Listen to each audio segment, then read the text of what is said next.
Hello everyone, welcome to Standard 11, Lesson 4, Kingdom Animalia. Now in this, today we are going to study phylum Hemichordata.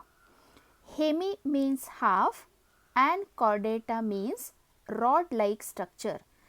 That's why they are called as Hemichordata, because they are having only half rod-like structure. Let us see the examples. The first example is Balanoglossus. It is also called as tongue worm. Second example is Saccoglossus. It is also called as acorn worm. Now let us study the characteristic of phylum Hemichordata. Now there are many characters. How to remember these characters? Let us study these characters with a short trick. Here I have written Hemichordata bus. Now the letters with red color, from these letters I have prepared the characteristic. So let us study these characteristics one by one. Here E stand for external fertilization. Now what do you mean by external fertilization? The fertilization which takes place outside the body. That fertilization is called as external fertilization. Excretion occurs with the help of glomerulus. So here with the help of letter E, you are going to remember two important characteristics. The first one is external fertilization, and the second characteristic which you are going to remember, that excretion it takes place with the help of glomerulus. Now let us study M stand for which character? M stand for marine animals. Here I have written exclusively.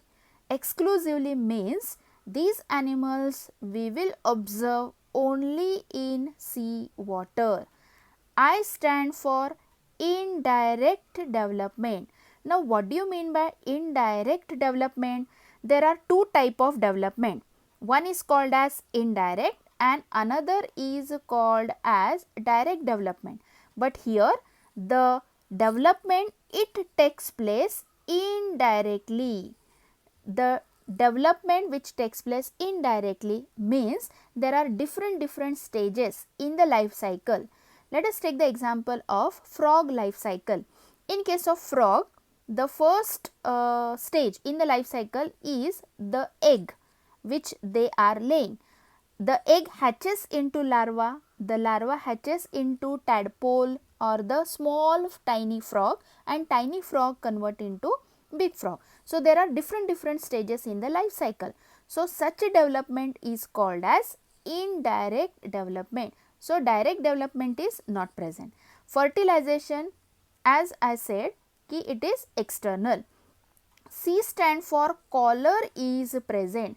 Now in this diagram or in this picture of Balanoglossus, you can see this structure is called as collar. So collar is present.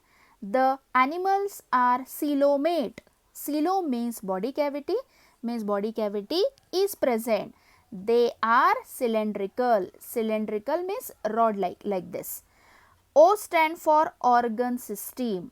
Now we have seen that the cells are present. Cells come together to form tissues.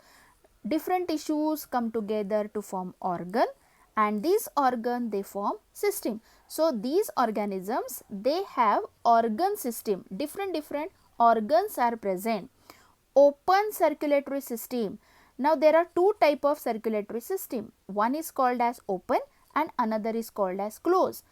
In case of closed system, the blood flows through blood vessel, but here open circulatory system means the blood is present in the body cavity. There are no blood vessels. R stand for respiration takes place through gills.